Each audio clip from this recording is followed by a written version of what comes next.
What's going on, guys? Welcome back to the channel. My name is Nick Evans, aka Nevins Island, and wow, we just witnessed greatness. We just witnessed a set that will be talked about for a long time, in my opinion. Uh, we just witnessed Coachella be something that we never thought it was ever going to be again. So to begin, like I said, my name is Nick Evans. I am a huge music festival fan. I'm a huge music fan. I'm a huge Arcade Fire fan. Wow. So Arcade Fire is my second favorite band of all time. I love reminiscing on their performances in '05, 2011, and 2014 when they were the headliners to the latter two. Um, they've grown up, but so has that music festival. So is Coachella. And when you look at the headliners being The Weeknd, Billie Eilish, and Harry Styles, um, you would think that the festival has gone away from its roots. Its roots of the Pixies and Rage Against the Machine and Daft Punk. Um, Even in later years, Coachella being 2018 standout. 2019 set a precedent of we're looking to the music of the future. You got artists like Tame Impala, Childish Gambino dropping one of the more interesting rap sets that we've seen in Coachella's history, not being a deep catalog like we've seen from previous rap headliners. Uh, and then here we are in 2022, after 2020 and 2021 get canceled, and a day before we get going, Arcade Fire joins the fold as a band that is previously headlined to play at 6:45 in the Mojave stage, Mojave, whatever you want to call it. One of the most intimate settings that you have on the fields at Coachella. It's hard not to get emotional after a set like that. The set starts with the Lightning One, in which Win Butler goes and has to stop the set within the first 20 seconds of the performance because a audience member is not feeling great. A male audience member in one of the first couple rows is dehydrated and passed out and is sick, in which Win Butler calls for a medic, as he rightfully should. And it sort of sets the stage for a 2022 performance unlike one we've seen in a long time. We live in 2022 where we live in the Travis Scott Astroworld fiasco, and it sort of set the stage for what was about to happen, where we are looking at some of the most prevalent, prominent, amazing musicians of my generation, of the millennial generation, put on an all-time performance at 6:45.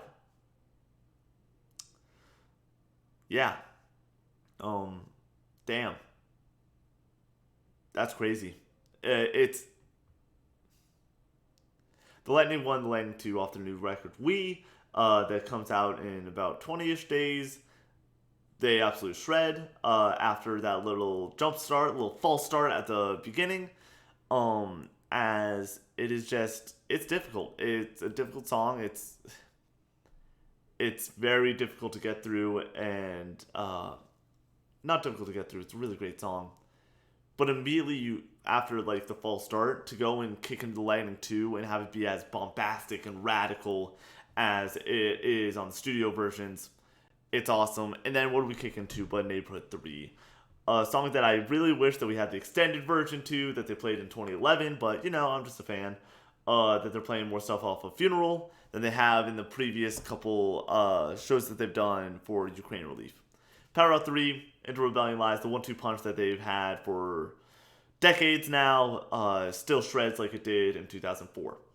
Rebellion Lies is one of the most well-crafted songs that they have in their discography, and boy oh boy does it shred all the way to the end, in which the melody carries through one last time. That chorus, that key change, harmony and vocals just pound away into Ready to Start, and we get the 1-2 punch of Ready to Start in the Suburbs. The Suburbs,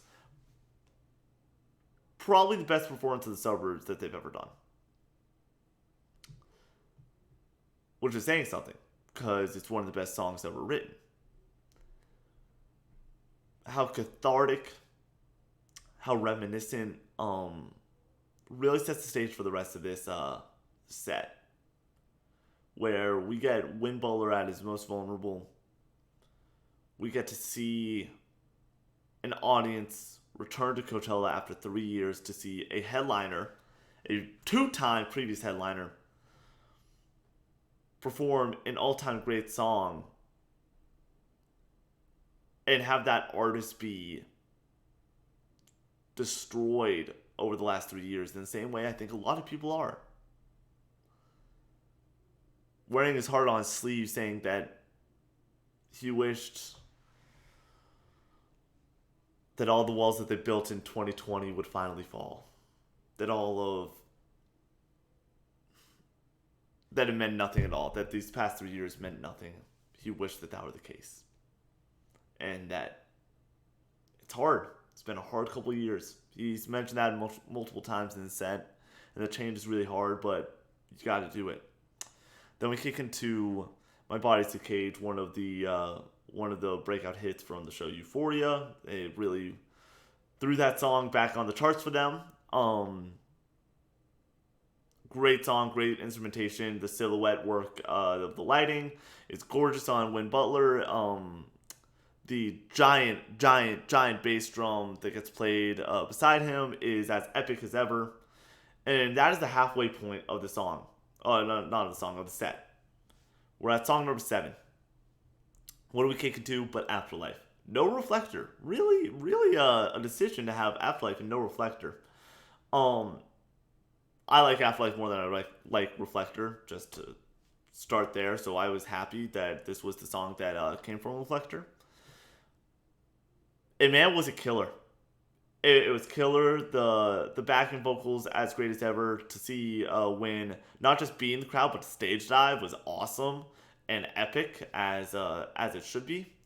And then we kick into Rabbit Hole, which I'm gonna be honest, it was not as epic as previous iterations, where we have the laser belt and the death grip gloves from Regine, but still energetic and coming off of Afterlife. It felt right. And then what do we get but the blue and the pink lights reflecting off of the disco ball.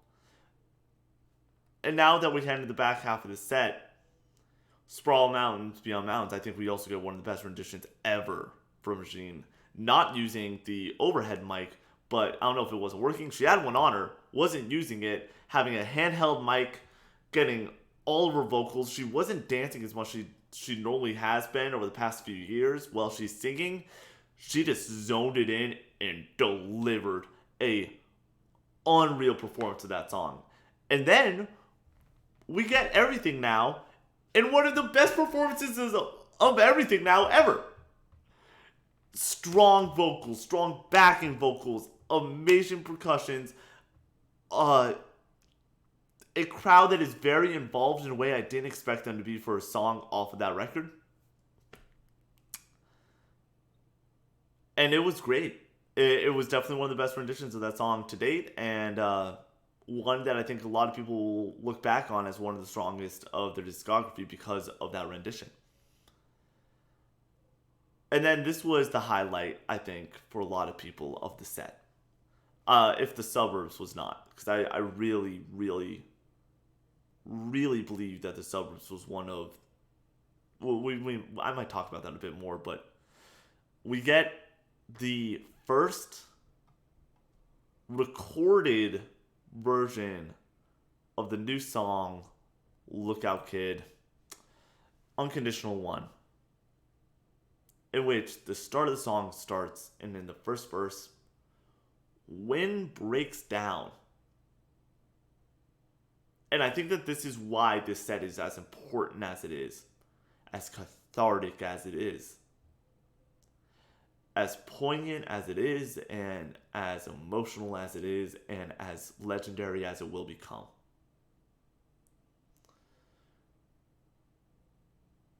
The past couple of years, I think, have been really hard on a lot of people.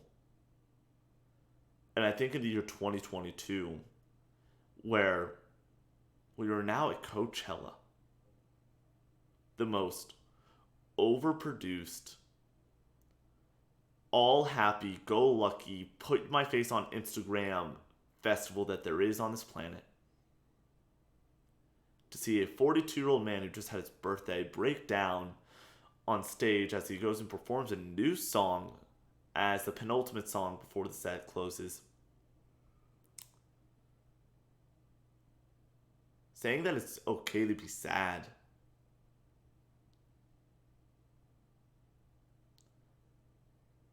And actually being sad on stage. I don't think we're going to get that from Billie Eilish. I don't think we're going to get that from Harry Styles. And I don't think we're going to get that from The Weeknd.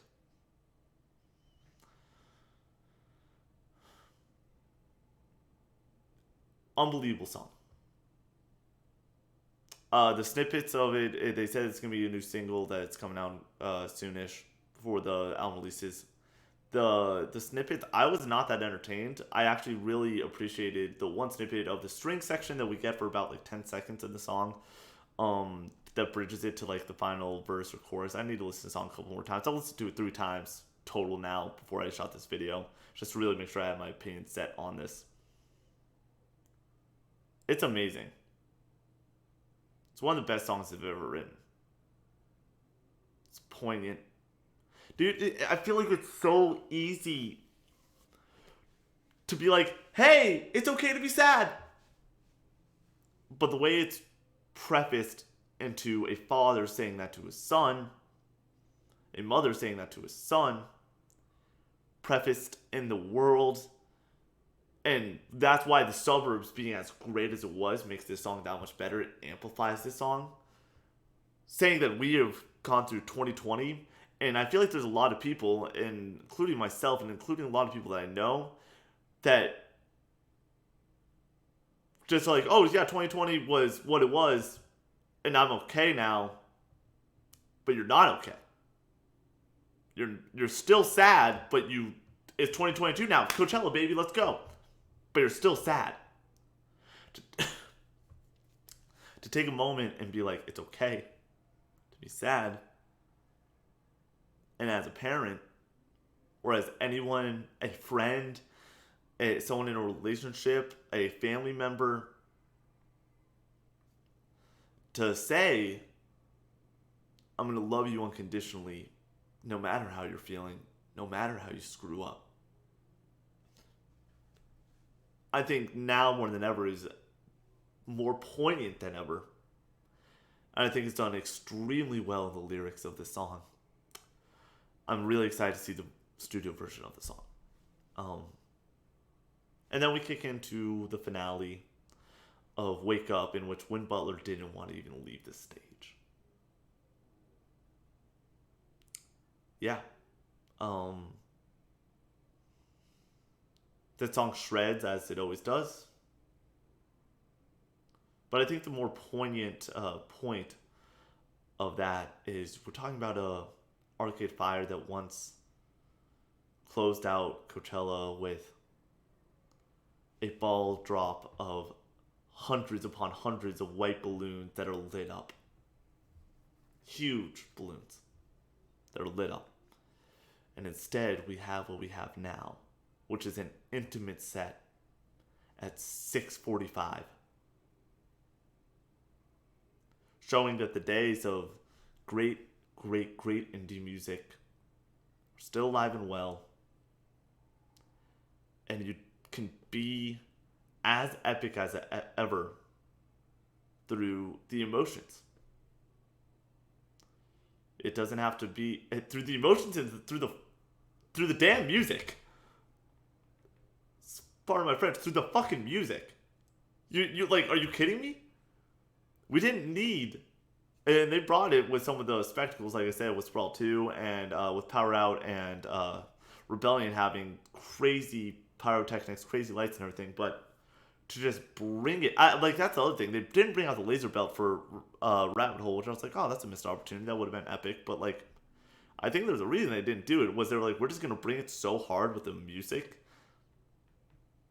and the meaning of these songs, We don't want any distraction for that. And they brought it. And they killed it. Wow. All-timer set. They played it 2011 coming off of the Album of the Year Grammy with the Suburbs. A set that I've seen 20 times now. But they decided to make the set what it was in the year 2022. They played 4 songs off of their new album, We, which is more than any other album that they played anything off of. We only saw 3 songs from Everything Now, Neon Bible and Reflector, 1 apiece, and then 3 apiece from Funeral and the Suburbs. A historic set. And I really think coming out of this weekend, Harry Styles can bring it, Billy can bring it. Billy's one of the best artists around right now. Same with The Weeknd. Same with Harry. Like, I'll give him credit where credit's due. He's a big artist. I don't think he's as talented as the other two, but he's a big artist and he's got many hits, and he'll pump up the crowd, and it will be awesome. It'll be great. But I think when the 2020 viewers, I think that we're about to see the death of a lot of sets like this at a festival like Coachella. And that makes it more poignant than ever to get a set like this. So with that, I think that we are in store for a really awesome album in We. The Lightning 1 and 2 I think were great. I'm excited what I've heard of Rabbit Hole and Age of Anxiety 1. But I was waiting for the sweet sauce. I was waiting for that Tunnels 1 magic that I felt 12 years ago.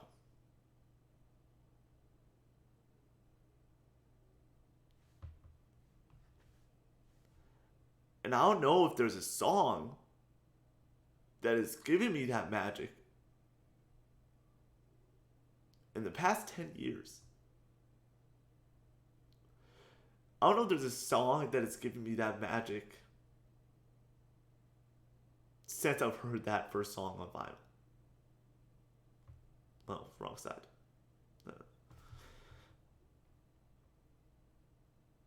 And tonight, I had that magic.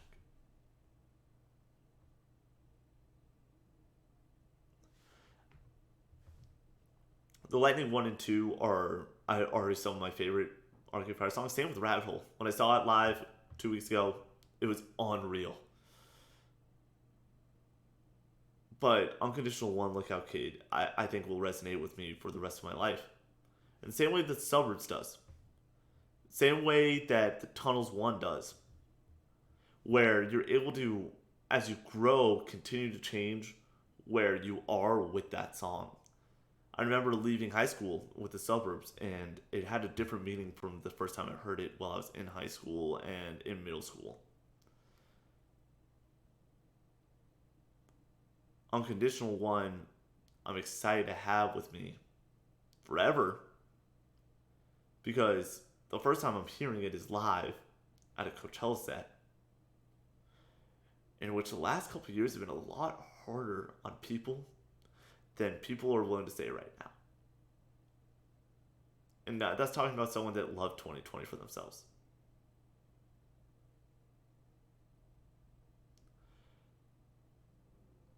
The first time I heard it, I thought about all the shit that went down in 2020 and how that really, really, really affected me as a person. And then the second time I thought about the people that I unconditionally love. And then the third time I got to think about the people that unconditionally love me.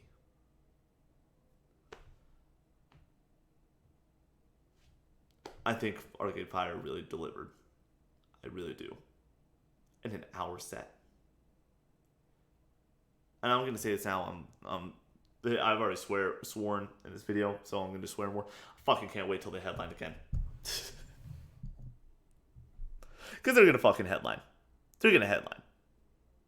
they're one of the biggest bands ever because they have the deepest catalog, I think, of any band ever. Not when it comes to quantity, but when it comes to quality. The fifth best song on The Suburbs is better than a lot of bands' best songs ever. Same with Funeral. Neon Bible, there's a lot of great music there, and Reflection, there's a lot of great music there, and Everything Now, there's a few good songs there. But we get an album like Weeb, which I'm going to say where we are with music in 2020 right now. There's nothing that I am more excited for than We.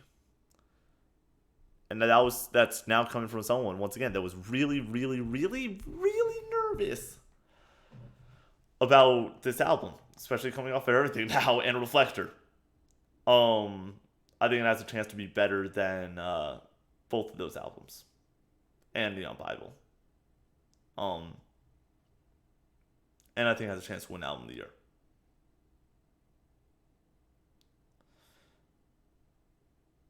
I think that they're about to headline a lot of festivals and are about to go on an amazing tour. But I really, really think that this album is about to once again stand the test of time. Having 5 songs already listenable, like in the zeitgeist with Anxiety 1 and 2 and Lightning 1 and 2 and Unconditional 1 now. Yeah. Coachella. Arcade Fire. Amazing. Unconditional 1. As of right now, my song of the year. As of right now, my song of the past 3 years. Terrific. If you made it this far, please subscribe. I didn't expect to be crying at 1:21 a.m. on a Friday night, but I am. So yeah, that would mean a lot if you click that button. I've been working my ass off, and this channel, for about 2 years now, and yeah. So if you made this far, please, it's for free. Just take a moment, click that button. I promise I won't be blowing your feed too much. I promise. But for your music reviews, movie reviews, video games reviews, my name is Nick Evans. I salute you, and peace out.